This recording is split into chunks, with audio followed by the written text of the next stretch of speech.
Salut à tous, c'est RC Garage 68 aujourd'hui pour la réponse en image à Vincent. Alors salut Vincent, j'ai devant moi le GSTE.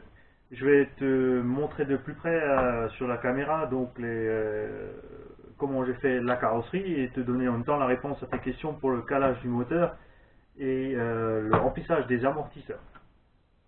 Donc pour la cage, j'ai utilisé un toit d'une vieille carrosserie de SC8. Le panneau avant est fait donc en Lexan, que j'ai juste avec un coup de feu décapant chauffé et plié comme je le voulais. Pareil pour les petits panneaux arrière. Et les panneaux latéraux eux, sont en alu de chez Brico Bidule, comme je te l'ai dit.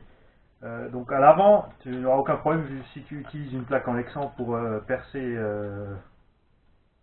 à la bonne distance et fixer ta carrosserie.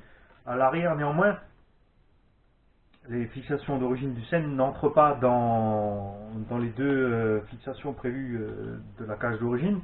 J'ai donc tout simplement utilisé des hexas ici que j'ai vissé à la cage à travers laquelle les fixations d'origine passent très bien. Tu peux bien sûr aussi utiliser d'autres fixations arrière pour les décaler, pour passer dans les trous d'origine à ta guise. Donc ça c'est pour la carrosserie. On va poser de côté. Ce que je voulais te dire pour le calage du moteur est que d'origine sur le kit, sur tous les kits que j'ai reçus, j'ai des rondelles cuvettes ici qui sont utilisées dans les deux guides de fixation du moteur. Mais avec ces rondelles, si tu utilises un pignon de 11, tu vas être quand même un peu trop loin de la couronne principale et tu auras donc trop d'entre-dents. J'ai donc tout simplement remplacé par des petites rondelles standards. Ça c'est pour le calage moteur. Pour le remplissage des amortisseurs. Alors, si tu utilises donc de l'huile plus épaisse, il faudra percer les pistons.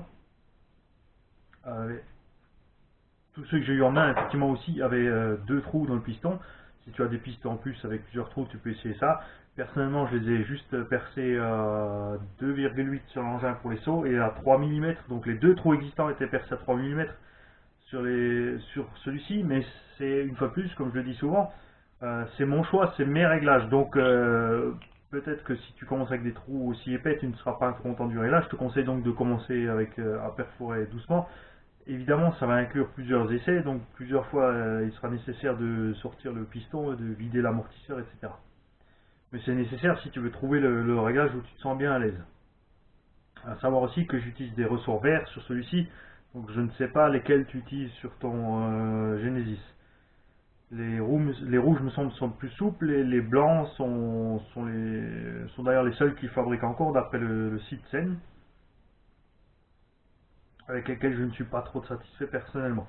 Donc pour le remplissage, la partie forcément de l'amortisseur standard, tu connais. Pour remplir le capuchon, c'est très simple. Tu déboulonnes avec la bonne clé, forcément.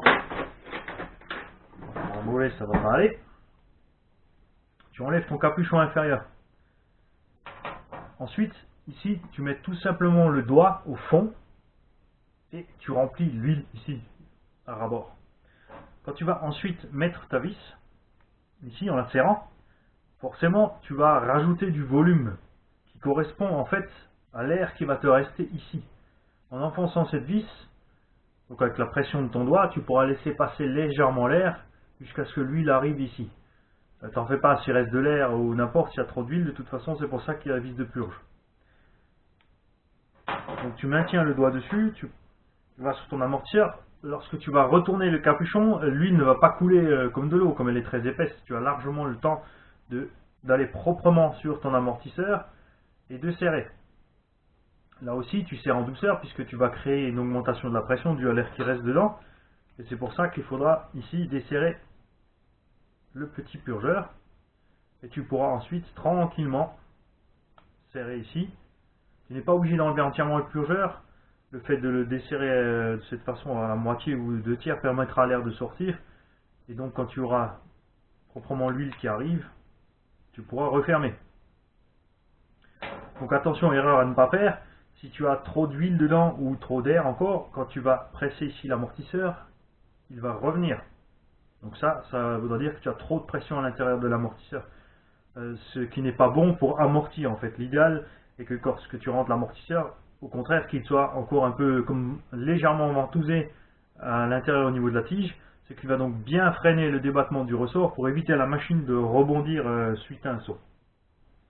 Donc j'espère que je t'ai apporté les réponses que tu souhaitais. Je te dis à bientôt, n'hésite pas si tu as d'autres questions. Salut Vincent.